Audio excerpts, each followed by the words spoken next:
स्थापकाय च धर्मस्य सर्वधर्मस्वरूपिणे स्थापकाय च धर्मस्य सर्वधर्मस्वरूपिणे अवतारवरिष्ठाय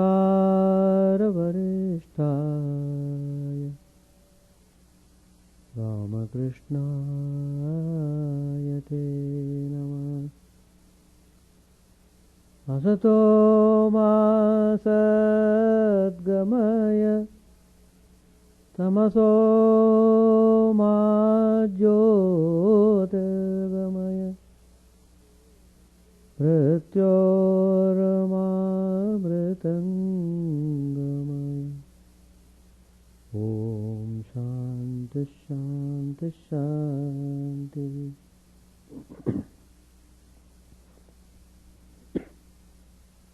Let us offer our salutations to Sri Ramakrishna, the embodiment of all religions, the Supreme God Incarnate. Let us pray to Him to lead us from the unreal to the real, to lead us from the darkness of ignorance to the light of knowledge, to lead us from death to immortality.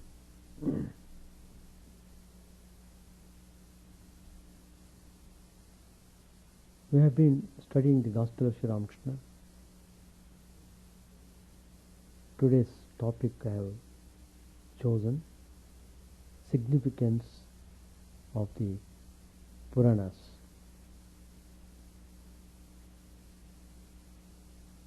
You know, we have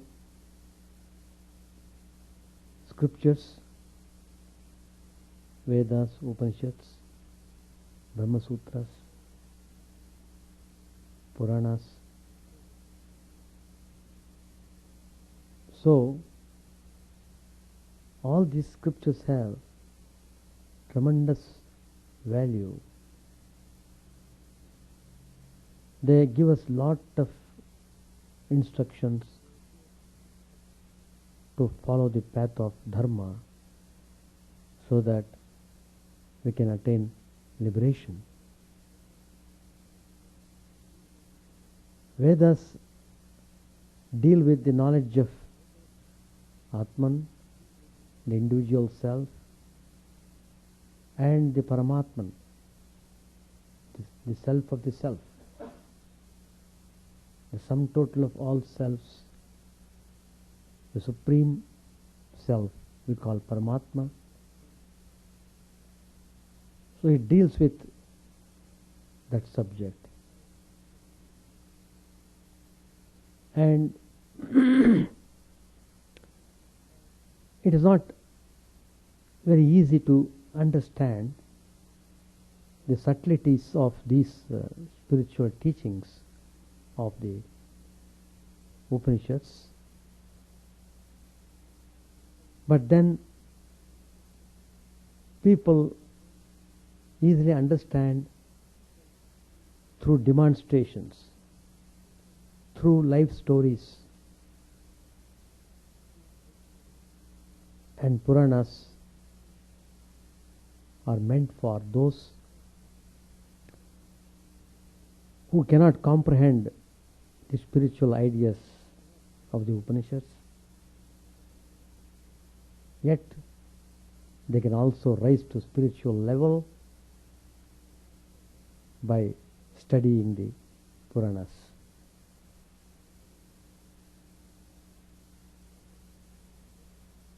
They are compiled from related historical facts which explain the teachings of the four Vedas. Chandogya Upanishad, one of the major Upanishads, it tells Puranas and the Mahabharata as the fifth Veda. There are four Vedas, you know. Rigveda, Yajurveda, Atharvaveda, Samveda, and Chandogya Upanishad calls Puranas and the Mahabharata as the fifth Veda. That means Puranas also remove all our ignorance. It will inspire us to cultivate love and devotion towards God. It encourages to follow spiritual path. So Vyasa Maharshi, who gave the Vedas, out of his kindness and sympathy for all sections of people, he supplemented the Vedas with Puranas, which easily explain the Vedic truths intended for different types of people. All are not equal. Their minds are different, their temperaments are different, their culture is different, their way of life is different, their thinking is different. So, there are men who are conducted by the mode of goodness. There are some who are under the mode of passion, and some others are under the mode of ignorance. The Puranas are so divided that any class of people can take advantage of them and gradually regain their original position and get out of the hard struggle for existence. So all the stories mentioned in the Puranas are actual histories not only of this planet but also on millions of other planets within the universe.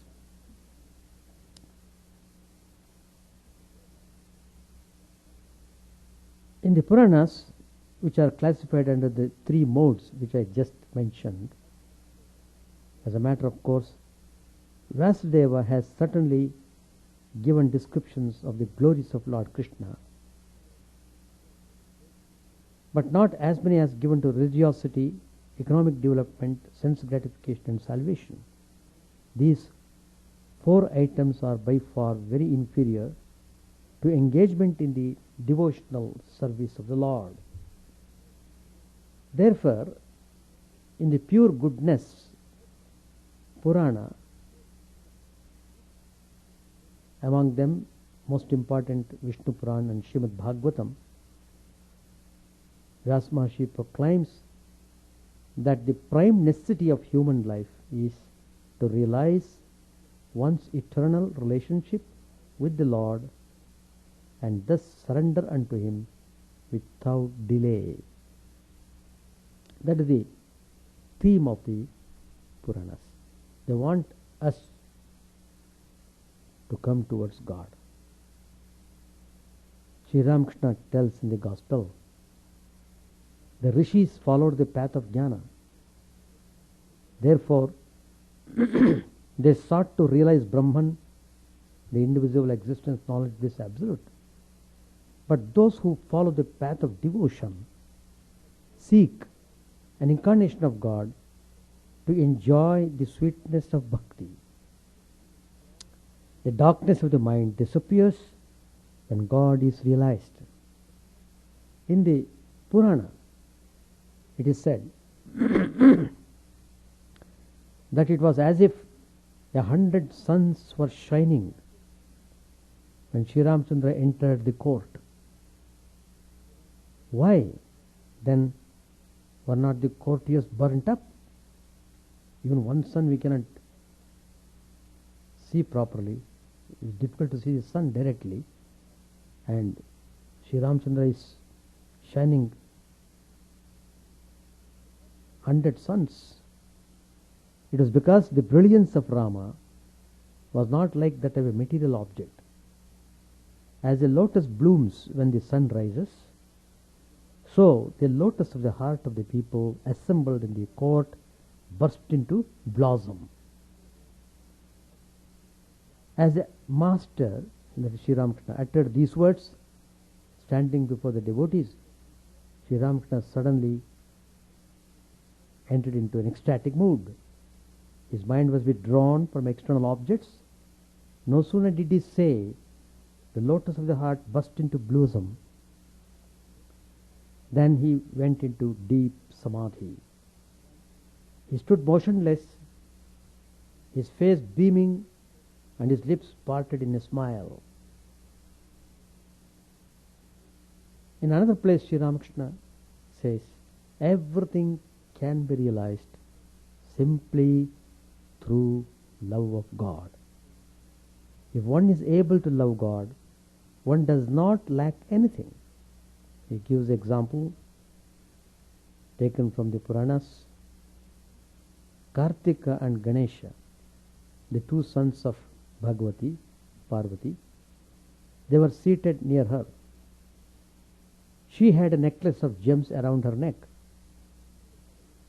The Divine Mother called them, well, I will present this necklace to him who is the first to go around the universe. Thereupon Kartik,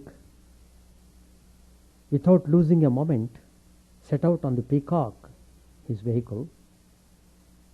Ganesha, on the other hand, he was not excited, he was not restless, he was quite calm and tranquil. He was in a very leisurely fashion. Just when Kartik left the place, Ganesha simply went around the Divine Mother and prostrated himself before her and then sat. Ganesha knew that her mother contained within herself the entire universe. It was a realization. It was not simply talk. He knew. He believed it. And so he just circumambulated the mother. The Divine Mother was highly pleased with him and put the necklace around his neck. After a long while, Kartik returned and found to his surprise his brother Ganesha seated there with necklace on.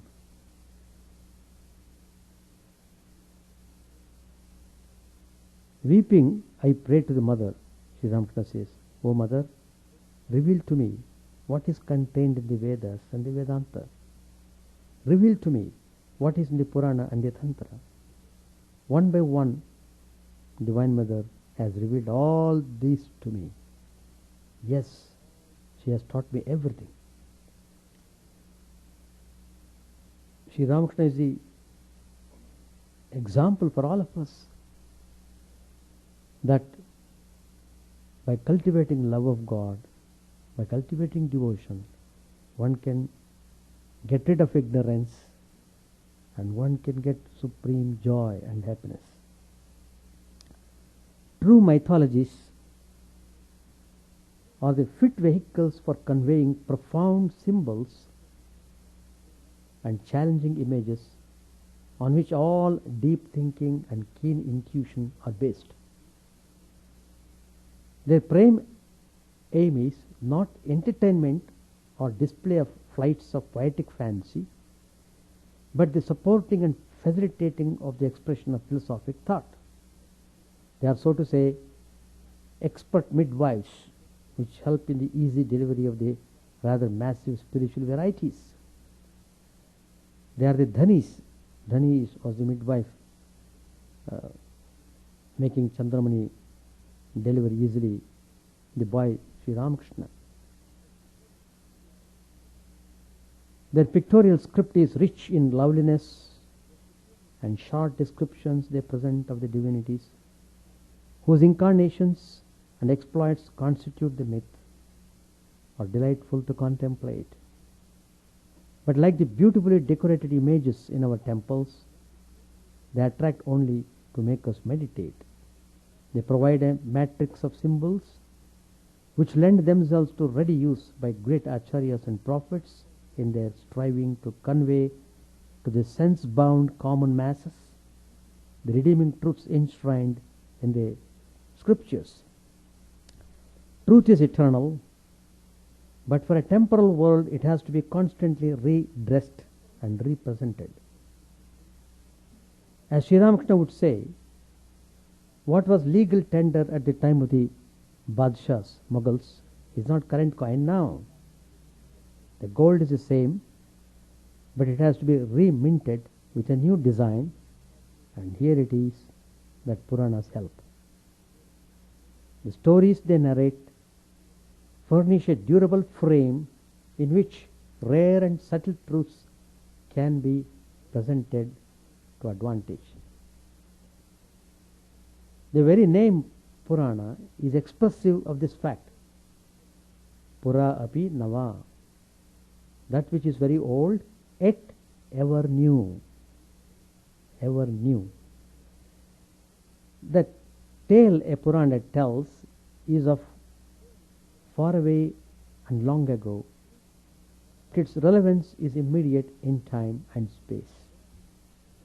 Its authority is hoary, yet its significance is contemporary. Through the medium of an old episode, our current predicament is deftly analyzed and a facile solution serenely provided.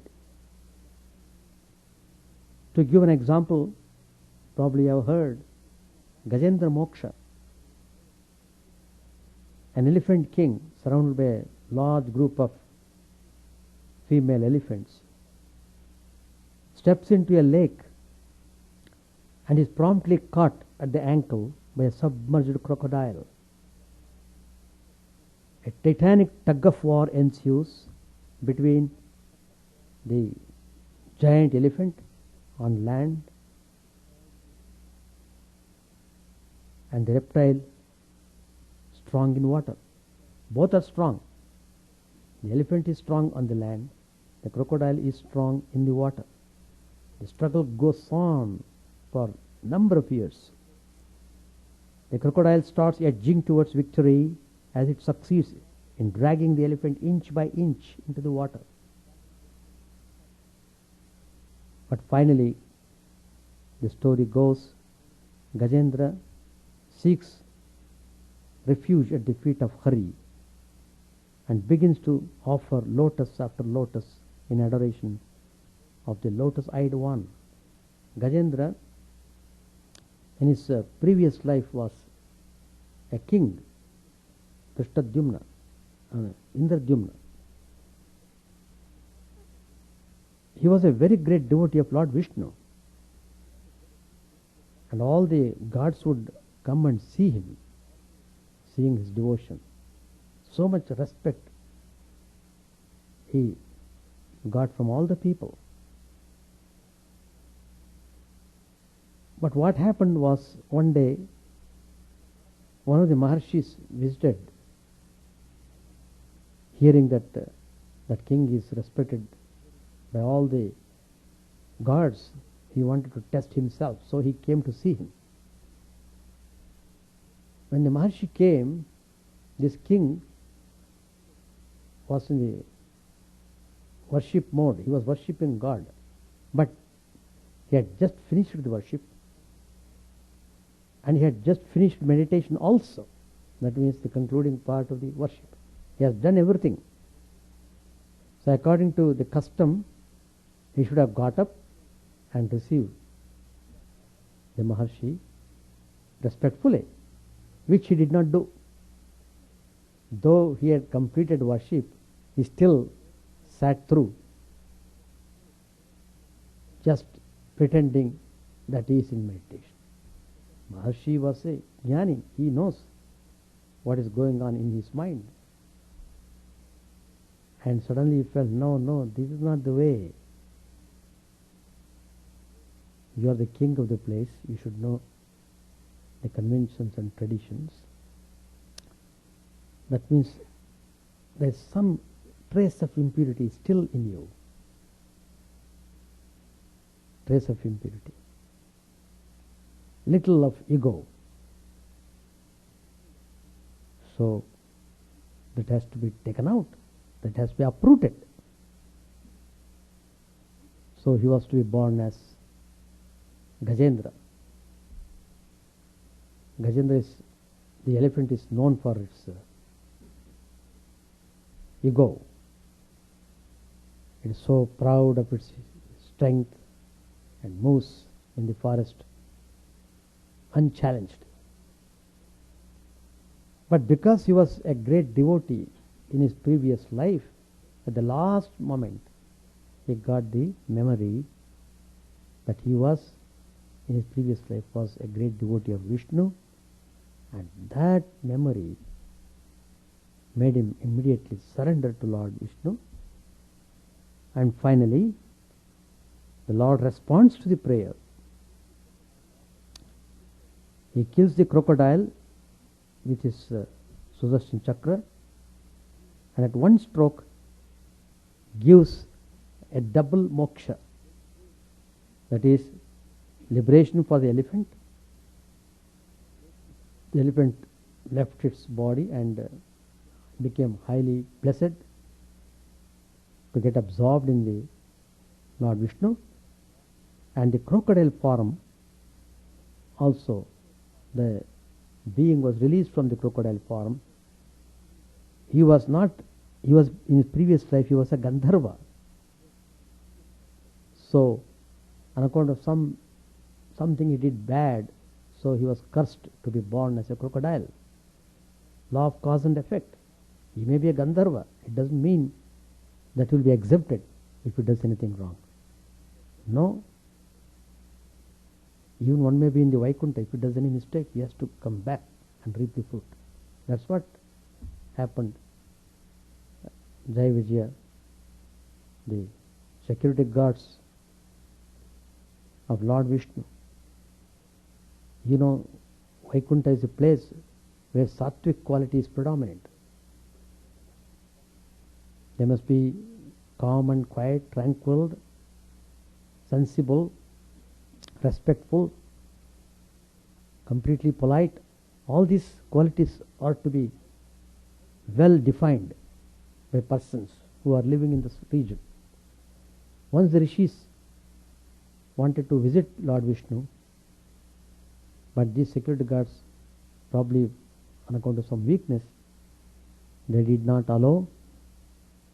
What they should have done, they should have gone inside and asked Lord Vishnu whether they could allow these rishis inside. That they didn't do. Anyway, it may be a very small mistake. Of course, they repented later on. They may repent, but you can't undo it, what they have done. That has to be burnt out.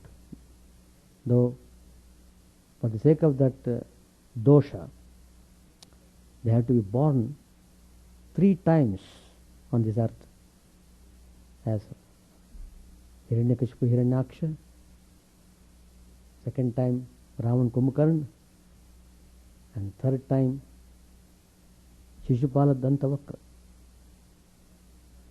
So, but because of their intense devotion to Lord Vishnu, they had prayed. Well, in fact, they were given a choice option. Do you want short lives like this? 3 times you have to be born. Or, but if you are born this short life, but you will be very like demons. You will do all sorts of things. And but the other way is you will get a long life if you happen to be born as people of sattvic temperament. But you have to live long. But they preferred to finish their life early rather than to live for a longer time. Anyway, they prayed, even though they were to be born on this earth 3 times, they prayed that they should be killed by Vishnu himself. That was their prayer. So Lord Vishnu has to incarnate 3 times. One is Varaha Avatar, second is Sri Ramchandra, and third is Krishna. Well, the story goes there like that. That means the lesson is that we have to be careful in our actions, in our thinking, and whatever way we act upon, we get the result accordingly. So, however righteous we may be, we are proud in our possessions and self-sufficiency. A crisis intervenes to jolt us out of our smug complacency. When reduced to a state of utter despair, illumination dawns. We realize that we are nothing. The paths of glory lead but to the grave. We begin to understand that we are only instruments in His hands. Nimitta matram. As Sri Ramakrishna was never tired of exclaiming, Mother, you are the operator, I am but the machine. The sense of kartrutva and bhoktrutva, that is agentship and enjoyership, is a bar to felicity. Once we are firmly convinced that all work is His and the fruits of the work are for Him to dispense as He wills, our troubles and anxieties cease. Work becomes worship, thinking becomes meditation, living becomes being in bliss. Tena tyaktena bunjita, Upanishad says. Enjoy by giving up. A river is a river only when its waters flow freely. If the water is obstructed by constructing a bridge, then it becomes a stagnant pool, breeding misery. This is the cardinal insight that is sought to be communicated to us through this apparently incredible story, Gajendra Moksha. Once we keep our eyes trained for the truth embedded in the parable, we cease asking if the story is true. Indeed, historicity has become an obsession with us. Was Jesus Christ a historical personage? Was there factually an Ayodhya Rama? Could there have been a Krishna performing those fantastic deeds? We pose these questions, preening ourselves on our rationality. But we forget that human reason is very imperfect tool, extremely limited in its capacity. Its probe into truth is only skin deep. Reason falls to reach the heart of the matter. Logic has great use, but within its parameters. Where its jurisdiction ends, it must suspend judgment and yield place to other valid means of ascertaining truth like Shabda and Pratyaksha Anubhava. Take for instance the historicity of Christ. It is easy for a reason-bound scientist to tear to shreds most of the postulates of the church regarding Christ and the Bible. What is true historicity?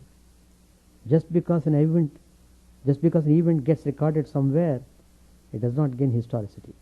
A historical event is one which makes a profound impression on the consciousness of a people and moves them to heroic action. Anything that stirs deeply the faith of a nation, channelizes its energies, and orients its progress is really historical. Jesus is historical, not on the authority of a birth certificate, but inasmuch as the tide of world history has taken several revolutionary turns because of the mighty doings of those who believed in Christ. What does it matter if factually Jesus was not the first to say, love thy neighbor as thyself? If the saying touches the chords of our heart and opens for us a new window on social relations and human happiness, the man who said it becomes the Christ we adore. It was this truth that Sri Ramakrishna brought home to young Naren when the latter, in the full glow of his skeptic intelligence, teased the master about the Krishna Gopi episode. Why worry if Krishna playing in Vrindavan and the milkmaids surrounding themselves to him are facts of history? Are you able to feel even a little of the intensity of the unqualified love that surged in the breasts of these cowherd young women? It is the realization of that Parama Prema within oneself that matters, and not the exact number of gopis that danced around Krishna. A Purana is true because it is the vehicle of the sublime symbols that enables us to inherit subtle and great varieties. A Puranic truth blossoms into lovely action and new ways of life. Gandhiji records in his autobiography the story of my experiments with truth. There he writes a formative incident of his boyhood. He witnessed a dramatic performance of Harishchandra. What he saw on the stage made such a profound impression on his mind that then and there he took a vow to emulate Harishchandra and henceforward utter nothing but literal truth, come what may. And it is a luminous fact of history that Gandhiji adhered to this resolve without a change of karma all through his long life, and his satyagraha, among other results, enabled India to shake herself free of the centuries-old foreign domination without having to fire a single shot, one of the most unique episodes in world history. Is it not superfluous to ask if the Harishchandra whose story produced such gigantic historic consequences was himself a fact of history? Gandhiji says that he shed tears seeing the drama as a boy, and he adds that if he were to see the drama again, he would shed still more copious tears, despite all his maturity and practical experience of wayward world. That is Purana for you. The Puranas present at a more democratic level the transcendent reality that the Upanishads proclaim rather tersely. If the Vedantic text read like solemn Supreme Court judgments, the Puranic tales sound like the intimate chit-chat on the same grand theme by a bosom friend. The father commands, the mother cajoles, but the aim of both is the same. The main thrust of Indian culture has ever been to discover the one in the many, the universal absolute in the relative multitude. A Puranic story is always fashioned to bring home this vision to our sense-bound eyes. It is not necessary that it should be swallowed hook, line and sinker. Each hearer must take from the story what promotes his own spiritual quest. This was stressed by Sri Ramakrishna, the master teacher, again and again. After expounding a philosophical doctrine with a wealth of luminous examples and striking parables, Sri Ramakrishna would say, take it minus head and tail. In dressing a fish for the table, the extremities are pruned off and the tusk and the torso used. Likewise, the peripheral decorations of a Puranic tale may be laid aside for the purpose to get at the variety at its core. In the Bhagavad Puran, for instance, we get elaborate descriptions of the geographic features of the universe. We are overwhelmed with details about the number of continents, the variety of oceans, the series of mountain ranges, the courses of mighty rivers, the types of species of living beings, and the pre-regenerations of celestial bodies. A modern geographer will chuckle in amusement at these disquisitions, but the Bhagavata itself declares that all these descriptions are given only to help the spiritual aspirant to meditate on the cosmic form of the Lord. It is next to impossible for the human mind to think except through imagery. That being so, the Bhagavata hastens to place before the devotee a majestic form representing him who is beyond all forms. The Sakara Upasan is preliminary to the Nirakara Anubhuti, to a splendid form, to the formless. A Purana is only a ladder but its rung can be easily negotiated. And what matters most, we reach the terrace. So Puranas are very inspiring, and it teaches you how to pray, how to follow discipline, how to cultivate devotion, how one should focus on the Lord. All these details are given, and if a person follows them, definitely he will realize the same truth that was realized by Jnanis by reading the Upanishads. Those who realize the truth by following the path of jnana, the same truth is realized by following the path of devotion. So we can understand God only only in a human level. That's why God incarnates himself as a human being, so that we can understand little bit of the Supreme Godhead. So God becomes easily accessible to us through incarnations. And he comes again and again to teach us, to help us in spiritual paths. In spite of it, there are people who may not take up spiritual ways. We shall not have to worry about that, because it will take long time for them to come to spiritual path. In course of time they do come. Everybody has to come to spiritual path in one way or the other. So Puranas help us in this respect.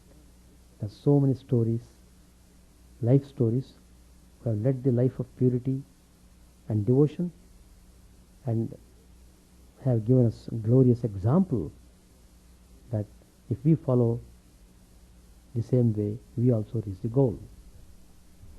Page 818, Master said, God himself has become everything, the universe and its living beings. You will realize it when you have perfect knowledge. God himself has become the 24 cosmic principles, the mind, intellect, body, and so forth. Is there anyone but himself to whom he can show partiality? Nanda said, why has he assumed all these different forms? Why are some wise and some ignorant? Sri Ramakrishna replied, it is his sweet will. Atul, Kedara Babu puts it nicely. Once a man asked him, why has God created the world? He replied, I was not present at the conference where God made the plans of his creation. Master said, oh, it is his sweet will. So saying, the master sang, O mother, all is done after thine own sweet will. Thou art in truth self-willed, Redeemer of mankind. Thou workest thine own work, men only call it theirs. Thou it is that holdest the elephant in the mire. Thou that helpest the lame man scale the loftiest hill. On some thou dost bestow the bliss of Brahmanhood, yet others thou dost hurl into this world below. Thou art the moving force, and I am the mere machine. The house am I, and thou the spirit dwelling there. I am the chariot, and thou the charioteer. I move alone as thou, O mother, movest me. He continued, the Divine Mother is full of bliss. Creation, preservation, and destruction are the waves of her sportive pleasure. Innumerable are the living beings. Only one or two among them obtain liberation, and that makes her happy. Out of 100,000 kites, at best but one or two break free. And thou dost laugh and clap thy hands, O mother, watching them. Some are being entangled in the world, and some are being liberated from it. How many are the boats, O mind, that float on the ocean of this world? How many are those that sink? Nanda said, it may be her sweet will, but it is death to us. Master said, but who are you? It is the Divine Mother who has become all this It is only as long as you do not know her that you say TT. All will surely realize God. All will be liberated. It may be that some get their meal in the morning, some in noon, and some in the evening, but none will go without food. All, without any exception, will certainly know their real self. Pashupati said, "True, sir, it seems that it is God alone who has become everything." Master said, "Try to find out what this I is. Is this I the bones or flesh or blood or intestines? Seeking the I, you discover thou. In other words, nothing exists inside you by the power of God. There is no I, but only He." To Pashupati he said, "You have so much wealth, but you have no egotism. It is not possible to rid oneself altogether of the ego as long as it is there. Let the rascal remain as a servant of God." Allah. The ego that makes a man feel he is a devotee of God, or a son of God, or a servant of God, is good. But the ego that makes a man attached to lust and gold is the unripe ego. That ego is to be renounced. The head of the household and the others were very much pleased to hear this interpretation of the ego. Master said to Pashupati, "There are two signs of knowledge. First, absence of pride, and second, a peaceful nature. You have both. Therefore, you must have received the grace of God. Too much wealth makes one forget God. That is the very nature of wealth. Jadu Malik has become very rich. Nowadays he doesn't talk of God. Formerly he used to enjoy spiritual talk a great deal. Lust and gold is a kind of wine. If a man drinks too much wine, he does not show his father and uncle the respect that is due to them. Very often he abuses them. 100 cannot distinguish. A drunkard cannot distinguish between his superior and his inferior." Nanda said, "That is true, sir."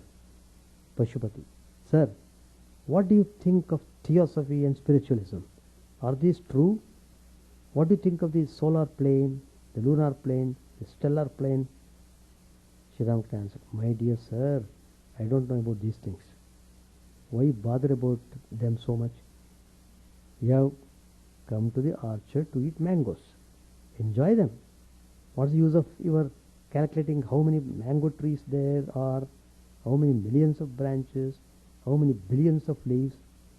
I have come to the orchard to eat mangoes. Let me enjoy them." Once a man's inner spirit is awakened, once he succeeds in knowing God, he doesn't feel the desire even to know about all this rubbish. How incoherently a delicious patient talks. "I shall eat 5 shares of rice. I shall drink a whole tank of water. Will you?" says the physician. "All right, you will have them." Saying this, the physician goes on with his smoke, but he pays attention to what the patient says when the patient is no longer delirious. Pashupati said, "Will our delirium last forever?" Master, "Why should you think so? Why should you think so? Fix your mind on God, and spiritual consciousness will be awakened in you." Pashupati said smilingly, "Our union with God is only momentary. It doesn't last any longer than a pipe full of tobacco." Allah. Master said, "What if that is so? Union with God even for one moment surely gives a man liberation." Ahalya said to Rama, "O Rama, it doesn't matter if I am born as a pig or any other being. Only bless me that my mind may dwell on thy lotus feet and be filled with real devotion to thee." I shall stop here. So Puranas have got great value. lots of stories, and so many things are given there.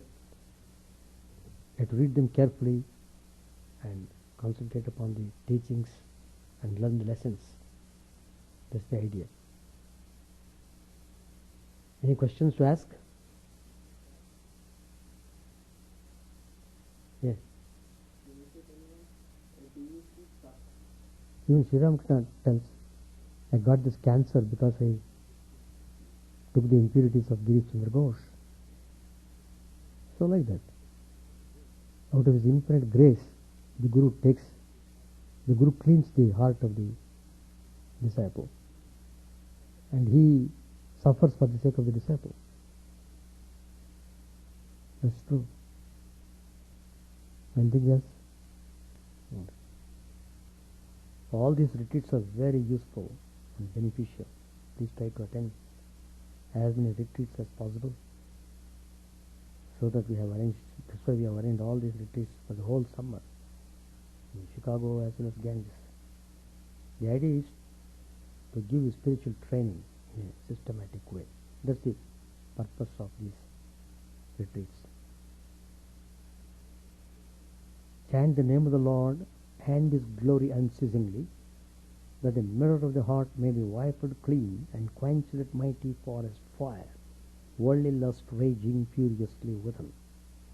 Own name streams down in moonlight on the lotus heart, opening its cup to knowledge of thyself, O self, drowned deep in the waves of His bliss, tasting His nectar at every step, bathing in His name that bought for weary souls. Various are thy names, O Lord, in each and every name thy power resides. No times are set, no rites are needful for chanting of thy name. So vast is thy mercy, how huge then is thy wretchedness, who find in this empty life and heart no devotion to thy name. O my mind, be humbler than a blade of grass. Be patient and forbearing like a tree. Take no honor to thyself, give honor to all. Chant unceasingly the name of the Lord. O Lord and soul of the universe, mine is no prayer for wealth or retinue. The playthings of lust or the toys of fame. As many times as I may be reborn, grant me, O Lord, a steadfast love for thee. A drowning man in this world's fearful ocean is thy servant, O sweet one. In thy mercy consider him as dust beneath thy feet. Oh, how I long for the day when instant separation from thee, O Lord, will be as 1,000 years, when the heart burns with a desire, and the world without thee is a heartless void. Prostrate at thy feet, let me be in unwavering devotion, neither imploring the embrace of thine arms, nor bewailing the withdrawal of thy presence. Thou with tears my soul asunder, O thou who stillest the hearts of thy devotees, do with me what thou wilt, for thou art my heart's beloved, thou and thou alone. O Lord, lead us from the unreal to the real, lead us from darkness to light, and lead us from death to immortality. May all be free from dangers, may all realize what is good, may all be actuated by noble thoughts, may all rejoice everywhere, may all be happy, may all be free from disease, may all realize what is good, may none be subject to misery. May the wicked become virtuous, may the virtuous attain tranquility, may the tranquil be free from bonds, may the freed make others free.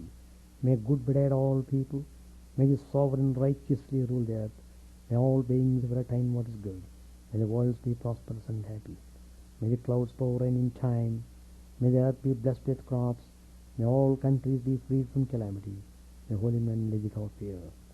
May the Lord, the destroyer of sins, the presiding deity of all sacred works, be satisfied, for he being pleased, the whole universe becomes pleased.